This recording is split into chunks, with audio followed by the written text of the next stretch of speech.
বাংলা সিনেমার আকাশে উজ্জ্বল এক নক্ষত্র হিসেবে ধরা দিয়েছেন রায়হান রাফি। ঢালিউডে এই সময়ের সবচেয়ে খ্যাতিমান নির্মাতা হিসেবে উঠে আসছে তার নাম। সাউথ ইন্ডিয়াতে যেমন রাজামৌলি অ্যাথলিরা ব্র্যান্ড, বলিউডে করণ জোহর হিরানিরা ব্র্যান্ড, তেমন বাংলা সিনেমাতেও নিজেকে ব্র্যান্ড বানিয়ে ফেলেছেন রাফি, যার সিনেমা মানে হিট। খেতাব জুটেছে তাই হিট মেশিন। 2023 সালের সুড়ঙ্গ ও 2024 সালের তুফান আর এই খেতাবকে যথার্থ বলে প্রমাণ করেছে। প্রতি বছরের মতো 2025 সালেও থাকবে রাফির চমক। আর এবারে তার সঙ্গে ওপার বাংলার জিৎ, সঙ্গে থাকছেন এপার বাংলার শরীফুল রাজও। আগে থেকে জানানো হয় জিৎকে নিয়ে লায়ন নামে একটা সিনেমা বানাতে যাচ্ছেন এই পরিচালক। যদিও ভেতরে গুঞ্জন ওঠে এই সিনেমাটি আপাতত হচ্ছে না, পোস্টপন্ড হয়ে গেছে। তবে সবশেষ আপডেটে জানা গেল 2025 সালে আসবে লায়ন। আপাতত চলছে শুটিং এর প্রস্তুতি। স্থগিত নয়, বরং এক জাহাজের কারণে থমকে আছে সিনেমাটি। দুই বাংলার যৌথ প্রযোজনায় ছবিটি তৈরি হবে, যেখানে ওপার বাংলার প্রযোজক শ্যাম সুন্দর দে। সম্প্রতি তিনি ভারতীয় মিডিয়া আনন্দবাজারের সাক্ষাৎকারে মুখোমুখি হন। সেখানে উঠে আসে জিতের লায়ন প্রসঙ্গে। সিনেমাটি বন্ধের গুঞ্জনে প্রযোজক বলেন, এটা একদম বাজে কথা।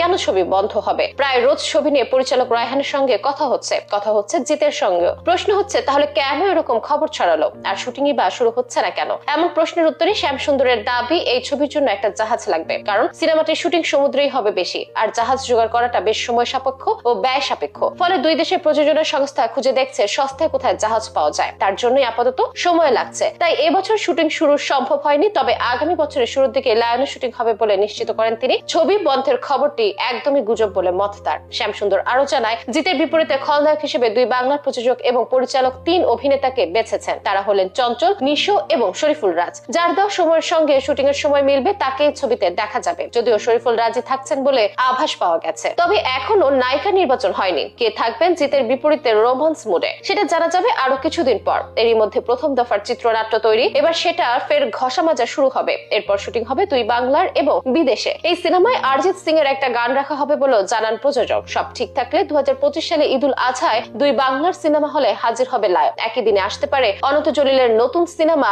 ডেস্ট্রয়। সম্প্রতি যে সিনেমারও ঘোষণা এসেছে, জিতের সিনেমায় চন্দ্রার সাথে মিল আছে এই সিনেমার। ডেস্ট্রয়ের মাঝ সমুদ্রে অ্যাকশন ধর্মী গল্পে দেখা যাবে অনন্তকে, জিতকেও দেখা যাবে প্রায় একই ধরনের গল্পে। হয়তো 2025 সালের ঈদুল আজহায় দেশের সিনেমা অঙ্গনে ক্ল্যাশ হতে পারে জিত ও অনন্ত জলিলের।